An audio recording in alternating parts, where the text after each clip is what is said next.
excited to have you. We're thrilled to have you. 21 years old. You're doing significant things down in the southeast portion of the country in the Florida market. And we're excited to have you on the show and learn a little bit of what you're actually doing to find so much success. But before we actually get into those details, if you could share just a little bit more about yourself and also how you got started in real estate, that'd be great.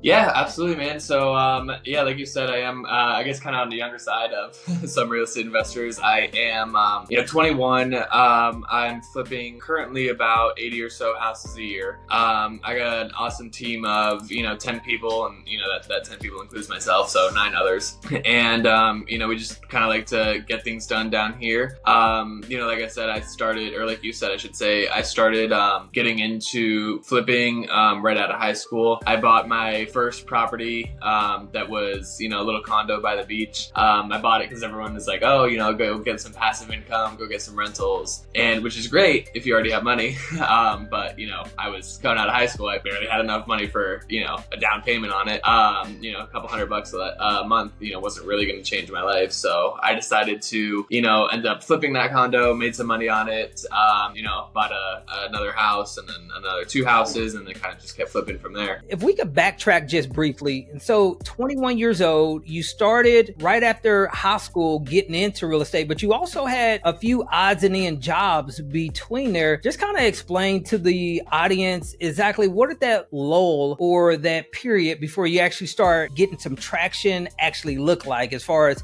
having a job and then beginning to dabble in real estate. How were you able to get it off the ground, and what did it look like achieving that with those odds and end jobs? Yeah, so I guess I would say like my first and only real job was they call it a server at a little local resort, and it wasn't really a server; it was more like a busboy position, because it was like an all-you-can-eat buffet style, restaurant. So anyway, I did that. I did that for probably a couple months. In the meantime, I was getting started and using some of that money to purchase, some car detailing equipment, because I wanted to get into car detailing. I liked it. Barrier to entry was pretty low.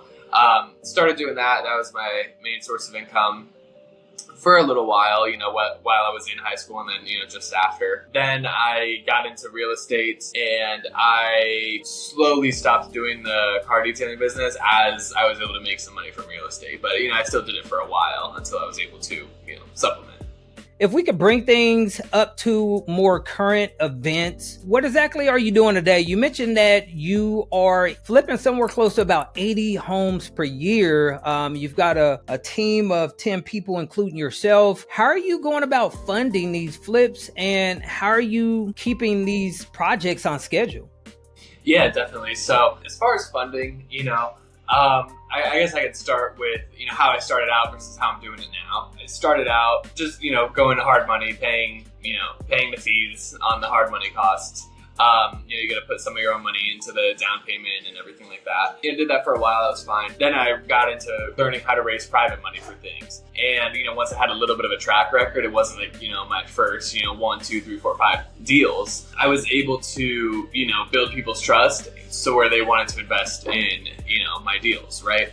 And once I figured out, private money investors normally like to fund 100% of deals, because they can make more interest on their money. That was like huge, because now instead of having to put my own money into a few different deals and only being able to do a few at once, I can get 100% or at least close to 100% financing on all my fix and flips. And now I can do it basically as many as I can find and as many as I can manage to do the renovations on. How are you locating these opportunities, and what's the price points that you guys are going after? I know that Florida market is pretty steep prices there. What does that look like for you guys?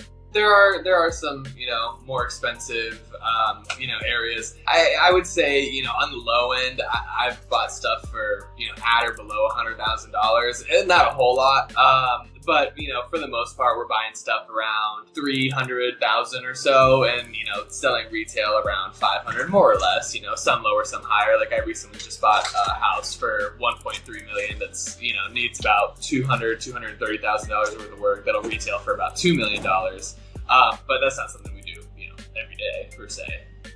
If you could share with us a recent deal that you've completed, how you located it, how you funded the deal, some interesting details that accompanied the project, how you went about exiting. Yeah, absolutely. So I'll tell you, there was this one of the most recent deals that I've done. It was, great win. I bought the house off the MLS. They were listed, I think, just over 700,000. I made an offer at 650. They came back and countered at 700, and we settled on 680. So we bought the house for $680,000, put about $95,000 into the renovation of it, and just sold it last Friday for $980,000. So that'll net north of six figures. And the way we were able to buy it so cheap was because it was a pretty weird layout. Had a really small master bathroom, really weird laundry room. We were able to kind of combine those spaces and make a much more functional master bathroom, big master bathroom, and thus we're able to get a much higher price for the house. Yeah, that's really good. So did you guys purchase the property in full? So your investor, your private money person, did he buy the property in full? You guys held it, put some insurance in place for the period in which you guys held it, and then did the renovation on it? Or what does your strategy look like when you guys actually take a property down and begin the renovation process?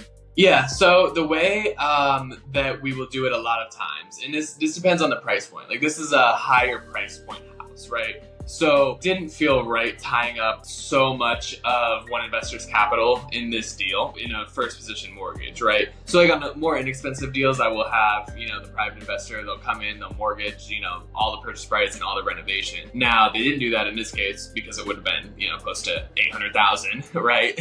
Once it's all said and done. So what we did is we got a hard money loan for 90% of the purchase price and 100% of the renovation costs. And then I brought in a private investor to fund the remainder of the down payment and the closing costs. So we were into that deal with, basically no money out of pocket. All right. Well, hey, we're going to move to the coaching portion of the show. We've got a portion of the show we like to call our Moonlight coaching round. And typically what we do is ask a few questions. If you could hold your response to between 1 to 2 minutes per question, that'd be great. Okay. The first question that I have for you is, what do you think every new real estate investor should know before investing in real estate?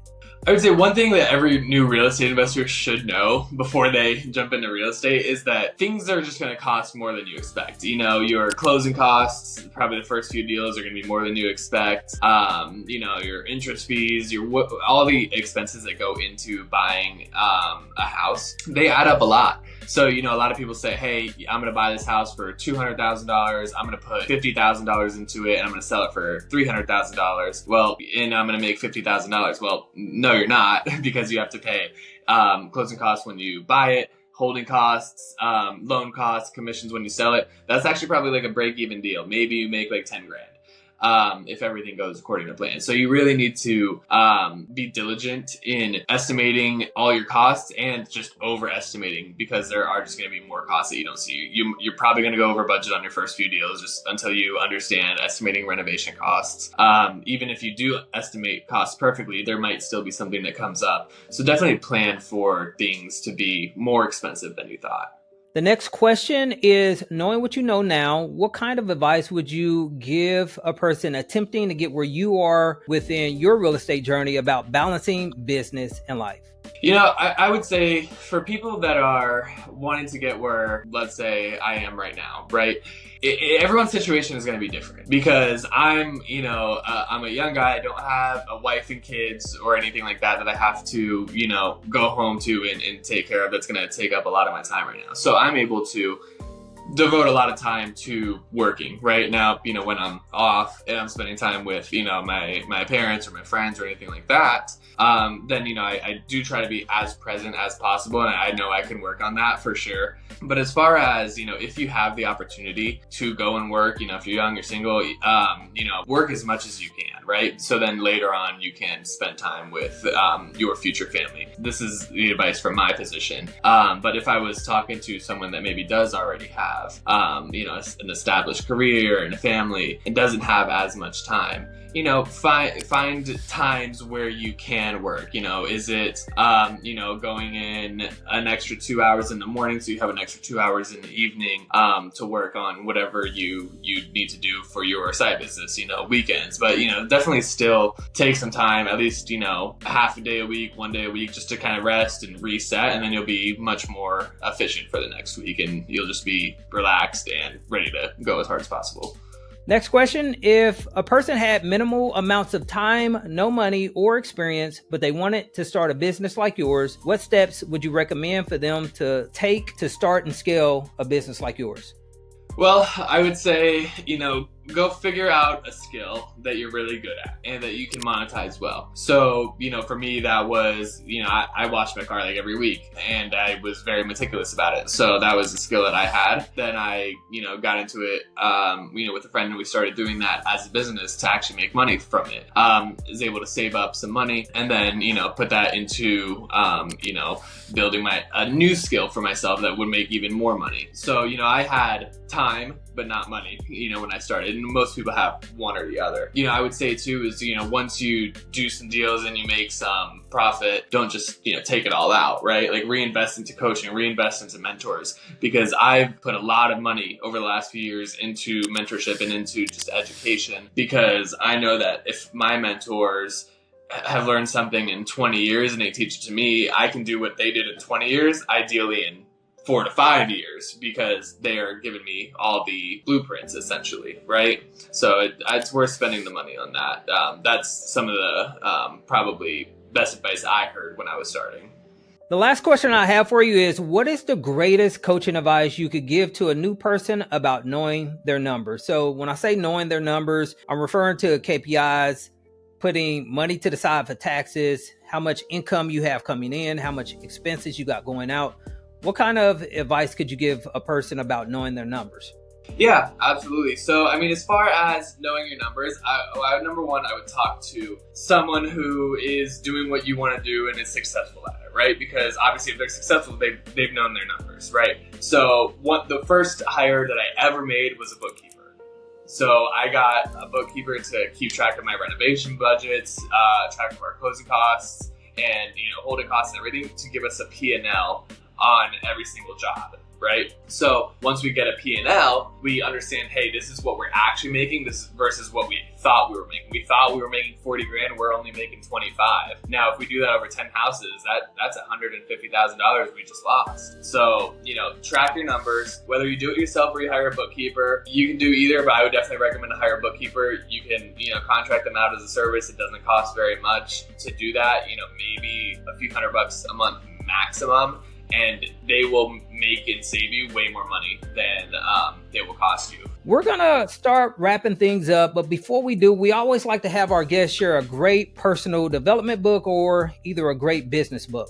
Yeah, I think this is probably something a lot of people are going to say or have already said. But, the book Rich Dad Poor Dad was really kind of what sparked all the interest in this and listening, to Robert Kiyosaki talking about real estate and just, what his philosophy on it was, really got me thinking about it, really got me, excited about real estate. So I would say, if someone's looking to get started, that's a great book to read just to kind of train your mindset on real estate.